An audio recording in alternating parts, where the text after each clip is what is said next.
अघि आएर बसिसकेको छौँ र अब कुनै पनि हामी घरमा आइसकेका छौँ। अब अहिले चाहिँ कार्यक्रम सुरु हुन लागेको छ। हामी यहाँ हलमा देउसी भैलो कार्यक्रम मनाउन आइपुगिसकेका छौँ।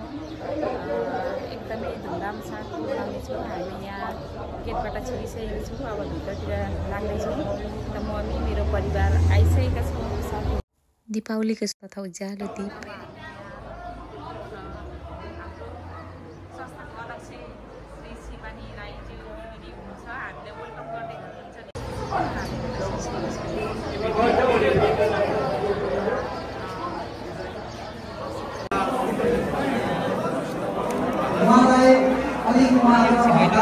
कार्यक्रममा पाल्नुभएको पाहुनाहरूले दिनुभएको दक्षिणा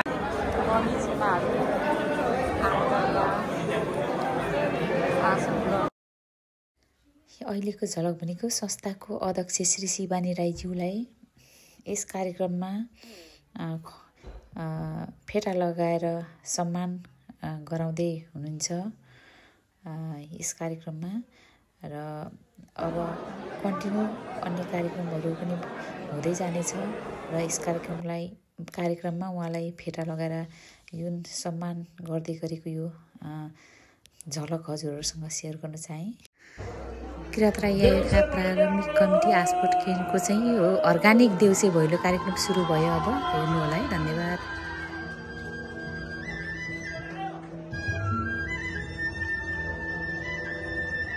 चाहिँ आस्पोट किरात राई यायखा प्रारम्भिक कमिटीले चाहिँ अर्गानिक देउसी भैलो चाहिँ आफ्नै पारामा यहाँ प्रस्तुत गर्दैछौँ। तपाईँले यो अर्गानिक देउसी भैलो हेर्नु होला। Thank you.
शिवानी राईज्यूले सबै हाम्रो कलाकारहरूलाई हस्तक्षेप गर्दै हुनुहुन्छ, दिँदै हुनुहुन्छ।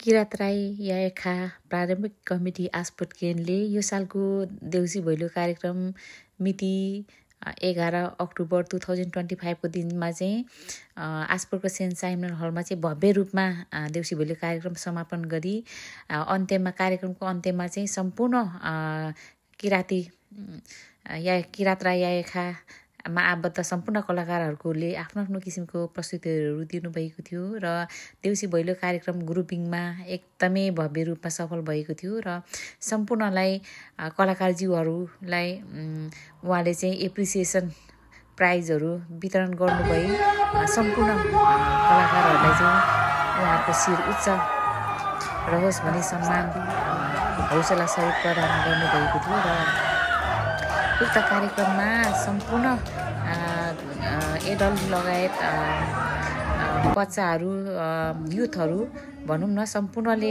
आफ्नो किसिमको प्रस्तुतिहरू दिनुभएको थियो। सम्पूर्णलाई एकदमै बधाई तथा शुभकामना व्यक्त गर्न चाहन्छु म लगायत मेरो सम्पूर्ण कलाकार टिमको तर्फबाट र जति पनि प्रारम्भिक कमिटी आस्पोर्टका अध्यक्ष शिवानी राईज्यूले र सिङ्गो संस्थाको तर्फबाट दिनुभएको कलाकारहरूलाई दिनुभएको सम्मान र एउटा हौसला प्रति हामी एकदमै गौरव महसुस गर्छौँ र तपाईँहरूको यस्तै सधैँ यसै गरी माया साथ सहयोग र आशीर्वाद सधैँभरि पाइरहँ भन्न चाहन्छु।